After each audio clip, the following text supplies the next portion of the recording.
अकलियतों के हवाले से आप लोग क्या कर रहे हैं पंजाब के अंदर? वज़ीर-ए-आला पंजाब कह रही हैं कि बहुत काम किया जा रहा है अकलियतों के हवाले से, क्या कुछ काम हो रहे हैं इस मिनिस्ट्री के अंदर? ये तो आप मीडिया के दोस्त हैं, मुझसे ज़्यादा तो आपकी नज़र है, और आप इस महकमे को आज से नहीं देख रहे, आप एक लंबे अरसे से आप इस महकमे को देख रहे हैं। और जब मैं पहली दफ़ा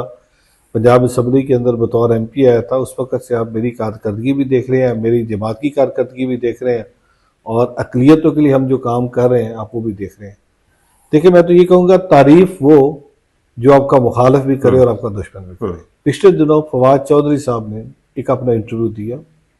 जहाँ पर उनकी कुछ चीज़ों से मुझे इख्तलाफ है कि उन्होंने मेरी कायद मोहतरमा मरीम नवाज शरीफ साहबा के कामों को उस तरीके से एक्नॉलेज नहीं किया, उनको खुले दिल से एक्नॉलेज करना चाहिए था। हाँ, जहाँ पे तनकीद बराए इस्लाह हो, बिल्कुल करे, आपके पास हक है, लेकिन वहाँ पे उन्होंने हमारी इस काविश को बड़ा अप्रिशिएट किया, जो मेरे डिपार्टमेंट की काविश थी, कि जिस तरीके से मेरी हुकूमत ने under the leadership of chief minister Punjab अक़लियतों के लिए हमने काम किया, चाहे वो क्रिसमस है, चाहे वो दिवाली है, चाहे गुरु नानक देव जी का जन्मदिन है, चाहे वो बैसाखी है, चाहे वो होली है या ईस्टर है, और फिर जो भी दुनिया भर का यात्री पाकिस्तान आया, सो पाकिस्तान से मोहब्बत समेट की गया। ये वो काम है जिसका एक वैक्यूम था एक लंबे अरसे से, और इसकी ज़रूरत थी कि जो पाकिस्तान, हमेशा हम बात करते कि पाकिस्तान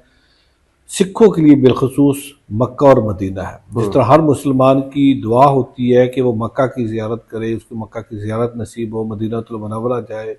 रोज़ा रसूल पे जाए, वहाँ पे हाज़िरी दे, इसी तरह हर सिख की 2 टाइम ये अरदास होती है कि उसको ननकाना साहब के दर्शन हो, उसको करतारपुर साहब के दर्शन हो, उसके पंजा साहब के दर्शन हो। और हमारी हुकूमत ने, वज़ीर आज़म पाकिस्तान ने और वज़ीर आला पंजाब ने अपने सिख बहन भाइयों के लिए आसानियाँ पैदा की।